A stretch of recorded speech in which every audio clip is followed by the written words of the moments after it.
Told you a little while ago, these leaders that they call leaders, this included Lena Horne, this included Dick Gregory, and this included comedians, comics, trumpet players, baseball players.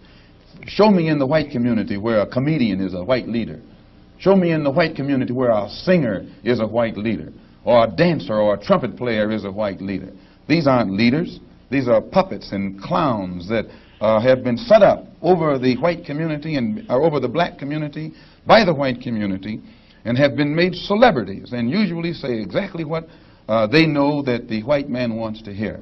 We are much more gifted at the specifics of the politics of that agenda, but I think that in order for them to properly craft this agenda, I think the actual initial approach needs to be an understanding that, and we've been saying this forever, that black people are not a monolith. So even when we talk about the black vote, oftentimes there's this blanket approach to looking at the black vote like, well, you know, they all black, so they all want the same thing. And when you're not actually going into the black community and looking at the things that separate our experiences, but that also join our experiences, you can't possibly make a comprehensive agenda, because you don't have a comprehensive point of view. Amanda Seales is a woman who has absolutely no business speaking on the politics of black America. You cannot talk about how to curate and define what is a black agenda when you hate black men. And Amanda Seales despises black men.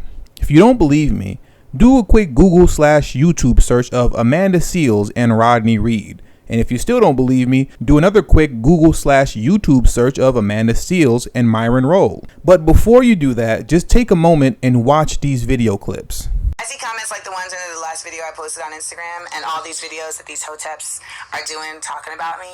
And I say, oh, a lot of these niggas out here is trash. Maybe that's why I'm still single. The odds just ain't in my favor. They're just not in my favor. I mean, and honestly, me being with an American black man at this point with the examples that I see so prevalently, how? Everybody want to talk about black family, black family, black family. Who want to build a fucking black family with a homophobic, sexist, lazy motherfucker?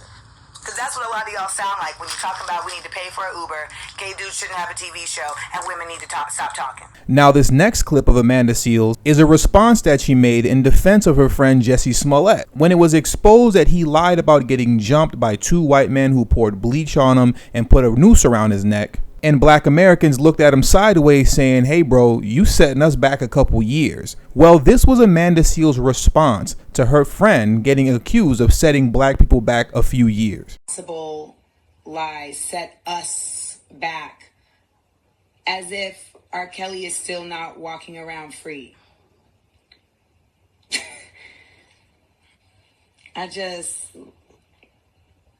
What set us back is the fact that not enough black men came out to vote, and therefore we got this fucking ass president. Now, once again, with all that being said, I don't want to hear anything that Amanda Seales has to say about a black agenda, especially when she's using a tired talking point that black Americans, or black American voters to be more specific, are not a monolith. That talking point of black voters not being a monolithic group is a time-wasting talking point that is used to justify why there is never any specific legislation that is drawn up to meet the needs of the descendants of American slavery. When Barack Obama went executive order crazy with the LGBTQ community, no one was talking about the fact that the LGBTQ community is not a monolithic group.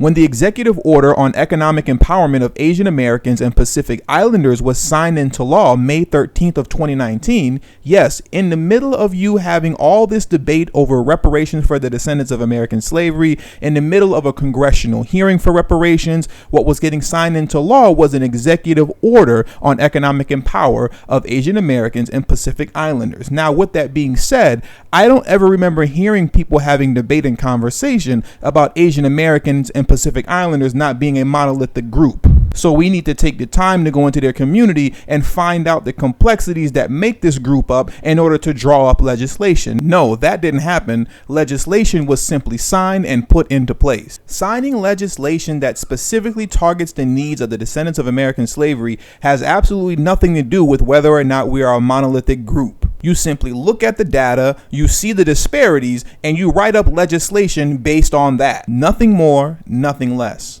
Now, with all that being said, make sure you hit the subscribe button as well as the bell notification next to the subscribe button so you can be notified whenever I release a new video. Also, make sure you follow me on Twitter at tdhiphopmedia. That is on Twitter at tdhiphopmedia. Also, make sure you do me the biggest favor, and that's text tdhiphop to number 33222. That is tdhiphop to number 33222. That way you'll get a direct text notification whenever I release a new video. And also it serves as a protection plan for myself in case YouTube ever decides to give this channel the axe. I'll be able to send you a direct link to where you can follow me next. And lastly, but certainly not least, for those of you who have been subscribed to this channel for quite some time now and you like to show your love and appreciation towards this channel, you can do that via Patreon for only $5 a month. That will help put me in position to be able to take TD Hip Hop Media off of YouTube, because the goal is not to grow big on YouTube, but to grow independent of YouTube. Until the next time, peace.